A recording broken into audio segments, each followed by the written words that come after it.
అక్షయ తృతీయ గా వైశాఖ శుక్ల తదియనే అక్షయ తృతీయ గా జరుపుకుంటాం. ఇది పరమధార్మిక పుణ్యదినం. ఈ రోజు ఏ పుణ్యకార్యం చేసినా అది వారి ఒక్క జన్మకే పరిమితం కాకుండా జన్మజన్మలకు ఉండిపోతుందని మత్స్య పురాణం స్మృతులు పేర్కొన్నాయి. కృతయుగం లో అక్షయ తృతీయే ఉగాది.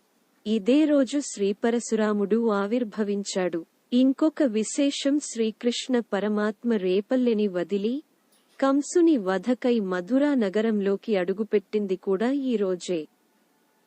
అక్షయ తదియనాడు ప్రజాపతి ఓషధుల అధికారాన్ని చంద్రునికి ఇచ్చాడు.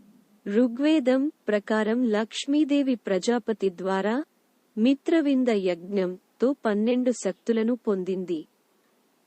ఆమెకు సర్వశక్తులను ప్రజాపతి ద్వారా సంక్రమింపజేసిన రోజుగాను దీన్ని వేద పండితులు చెప్తారు. అందుకే ఈ రోజున లక్ష్మీదేవిని లక్ష్మీ కుబేరులను ఆరాధించాలి. ఒకసారి పార్వతీదేవి శివునితో మానవులు సర్వశుభాలు పొందడానికి ఏదైనా మార్గముందా అని అడిగిందట. దానికి శంకరుడు వైశాఖమాసం శుక్లపక్ష తదియనాడు భగవద్ ధ్యానం, ఉపవాసం చేస్తే ప్రతి పని నెరవేరుతుందని చెప్పాడు. తత్ఫలితంగా అక్షయ ఫలితం లభిస్తుందని మత్స్య పురాణం పేర్కొన్నది. ఆ రోజు ప్రజాపతి ఈ తిథిలో కొలువై ఉంటాడు. విశాఖ నక్షత్రం అగ్నిదేవత ప్రధానమైంది. రోహిణి నక్షత్రానికి ప్రజాపతి అధిదేవత. తదియ అంటేనే సాక్షాత్ పరమాత్మకు ప్రతీక. సృష్టి అంతటికీ మూలకారణమైందే మనలను రక్షిస్తుంది. అగ్ని బీజాక్షరం శ్రీ లక్ష్మి కూడా.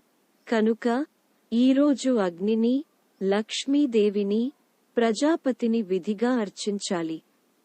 ఏ కొంచెం దానం, జపం, యాగం చేసినా అవి అక్షయమైన ఫలితాలనిస్తాయని శాస్త్రాలు చెప్తున్నాయి.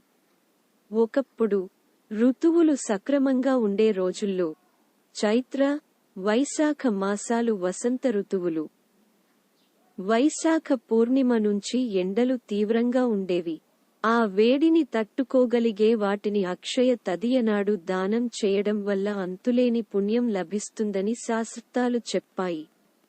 చెప్పులు, గొడుగులు, చల్లని మంచినీళ్లు వంటివి దానం చేసే సంప్రదాయం అలా ఏర్పడింది. భద్రాచలంలో ఈ ఎండాకాలంలో జరిగే శ్రీ సీతారాముల కళ్యాణం సందర్భంగానూ కొందరు భక్తులు తాటాకు విసనకర్రలు అందరికీ పంచడం గమనార్హం.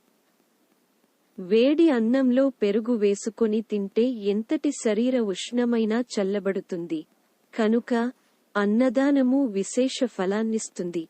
మట్టి కుండలో చల్లనీళ్లలో లవంగాలు వంటి సుగంధ ద్రవ్యాలను వేసి దానం చేయాలి. ఫలితంగా ఏ ప్రాణిగా ఏ శరీరంలోకి వెళ్లినా ఆ జీవికి తాగునీళ్లకు లోటుండదని శాస్త్రవచనం. వారు ఏ జన్మలో అయినా తను కడుపు నిండా తిని నలుగురికి పెట్టగలిగే స్థితిలోనూ ఉంటారట. వసత్తానికి తమకు లోటు రాకూడదని కోరుకునేవారు ఈ తిథినాడు కొత్త వసత్తాలు దానం చేయాలి. శక్తి గలవారు బంగారం దానం చేసినా ఎంతో పుణ్యం. అక్షయ తృతీయ నాడు ఎంతో కొంత బంగారం కొనుక్కోవడం వల్ల పాపం తొలగుతుందన్న విశ్వాసమూ ఉంది. ప్రత్యేకించి ఈ శుభవేళ నీళ్ల దానం కోసం చలివేంద్రాలు ప్రారంభిస్తారు. ఆలయాల్లో దేవతామూర్తులకు తెల్లని వస్త్రాలు ధరింపజేయడమే కాక వాటిని దానం చేయడమూ